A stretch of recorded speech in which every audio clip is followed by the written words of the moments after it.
Pero González abarcó con todo. Y ahora vendría más o menos del proceso de entrada.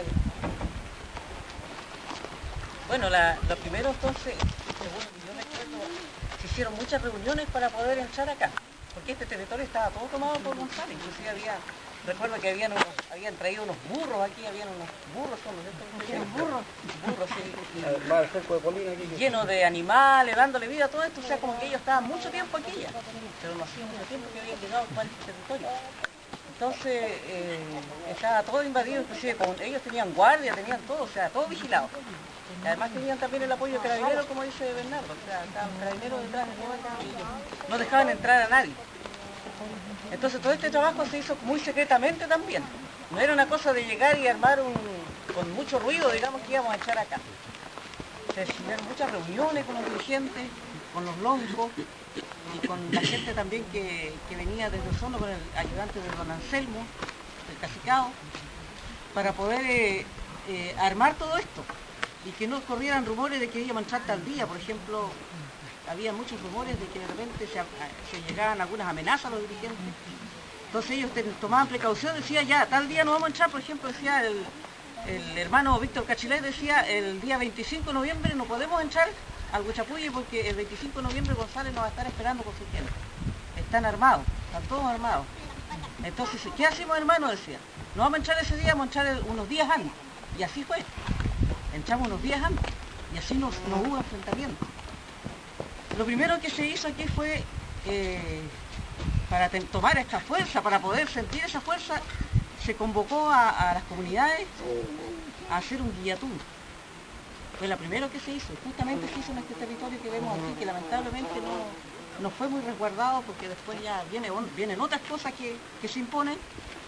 Y aquí en este territorio donde pasa por el lado de aquí, ese era todo el espacio que se ocupaba para hacer el guillatún. Todo este espacio lo ocupamos nosotros en ese tiempo en hacer este guillatún. Vinieron muchas comunidades, llegaron muchos hermanos que hacen guillatún de otros lugares, vinieron gente de otros territorios también en conflicto a acompañarnos. Y bueno, lo que no pudo llegar fue la gente que estaba en ese momento en el poder. Para que vean que el poder político muchas veces no siempre está con el mapuche. Nosotros creíamos que era un gobierno democrático, que íbamos a tener todo el apoyo, toda la ayuda, pero no fue así. También ellos se dejaron llevar por otros intereses. Así que también hubo mucha dificultad para poder hacer este trabajo. Y ahí se produjeron muchos conflictos internos también después, producto de eso mismo. Mucha gente estaba a favor de la CONADI y otra gente estaba a favor de este derecho que era tan propio y tan ancestral, digamos, que venía de muchos años atrás. Entonces había mucha dificultad que se presentaba. Y el grupito que estábamos en todo eso no era tan grande tampoco. Hablamos de 6 comunidades, que se defendía el territorio de 6 comunidades, porque llegamos hasta Trafunco, allá muy cerca de Pucatrihue, llega el territorio. Son 2.000 hectáreas y tanto. Llega cerca del mar también. Entonces difícil era pensar que un grupito de tan poquita gente iba a defender tanta tierra. Éramos alrededor de 20 personas más, ¿no? Si vieron la foto por ahí de alto, ¿no? No la alcanzó a ver. Ahí sale el grupito que llegó hasta el final. Entonces, aquí hubo una fuerza muy grande del guillatún. Si no se hubiera hecho, a lo mejor no hubiéramos estado hoy día aquí. Porque ustedes saben que cuando un rico se adueña de un espacio, ¿qué es lo que hace? ¿Entramos en los fondos de los ricos nosotros? ¿No entramos? Letreros por aquí, ¿cierto? No pasar, recinto privado, en fin, un montón de cosas. Y aquí menos a las comunidades indígenas habían dejado de hacer. Quizás hasta no hubieran muerto si acaso hubiera manchado acá, porque ellos son muy firmes con lo que tienen, con su propiedad.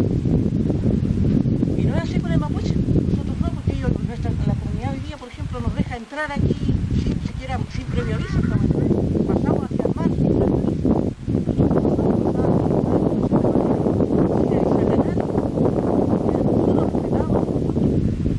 Entonces esa era nuestra forma de vivir. Y eso también es que el guillatún nos ayudó muchísimo a tomar la fuerza. Recordamos que vino para tres cuñados de allá de Trafunco, nomás,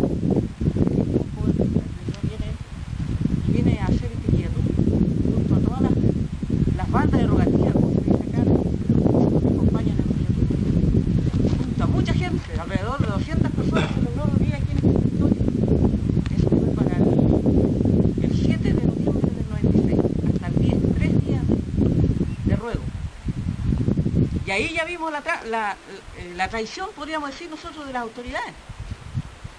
Ya nos enviaron un grupo de carabineros. Llegaron alrededor de no sé cuántos carabineros del buce de carabineros, 3 buses más. No fueron 3 buses, fueron menos, parece. Esa noche andaban menos. Entonces ellos nos vigilaban de ahí arriba, de la altura. De ahí vigilaban. Y otros vigilaban de acá, del otro lado. Hasta que llegaron acá. Y según ellos venían con la orden de Santiago, que le habían mandado la orden del Ministerio del Interior a desalojar este lugar. Y nosotros no nos movimos de acá. Nadie se movió. Entonces, ¿qué es lo que pasó? Fueron los dirigentes a hablar con el gobernador, fueron a hablar con las otras autoridades. Y otros llamaron a Santiago, como había gente también que tenía más conocimiento del tema, llamaron a Santiago. Y ahí le dijeron que nadie, el Ministerio del Interior no había mandado ninguna orden.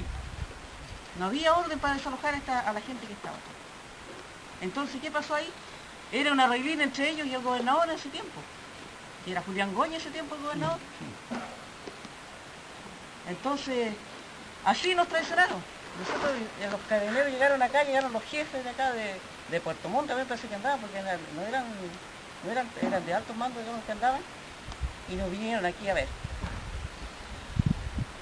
Y bueno, no sé, yo creo que esa fuerza ellos nos sintieron, a lo mejor, sintieron una fuerza tan grande y también hubo enfrentamiento entre algunos y los carabineros de la costa, para que fueron más mal con nosotros. Fueron los más prepotentes y llegaron con mucha prepotencia.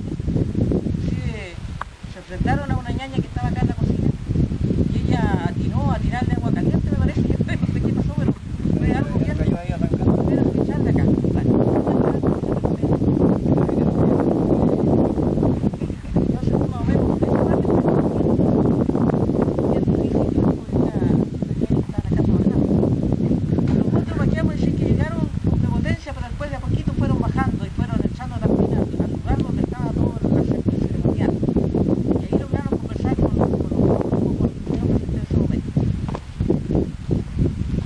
La primera parte. Después lograron que saliéramos de acá. Se fueron los últimos, el último que salió de aquí fue Juan Coleado, que vive allá en Paquilapo, y tiene la casita ahí también él. Él logró salir después de Guilletún, dejar todo ordenado este lugar, y se fue a su casa, y dejó la cancha y todo eso, todo cerrado para que se mantenga así cuando vuelvan ellos nuevamente acá a ingresar a este espacio. Y no pasaron muchos días y cuando vinieron encontraron todo esto destrozado. La casa había desaparecido todos los lugares, todos los espacios, había el lugar sagrado, inclusive ahí ya sabes que le pasó máquina. Y aquí se hizo un foso más o menos de 2 metros de hondo, de profundidad. Hicieron con máquina González y puso unos polines ahí, unos tremendos trozos de madera y la tranca lo voló, no se sabe dónde lo hizo. Y el río inclusive hicieron una profundidad y un hoyo bastante hondo con máquinas, cosa que ninguna persona pasara. No pasara carreta, no pasara caballo, no pasara nada. Todo cerrado. Y nosotros, la gente que estuvo aquí en Guilletún, ya no pudo entrar. Y no teníamos ningún respaldo en ese momento de nada. ¿Qué pasó? Empezaron de nuevo los dirigentes a moverse, empezaron a llamar, empezaron a hacer todo, a buscar el abogado que pudiera ayudar a esta causa.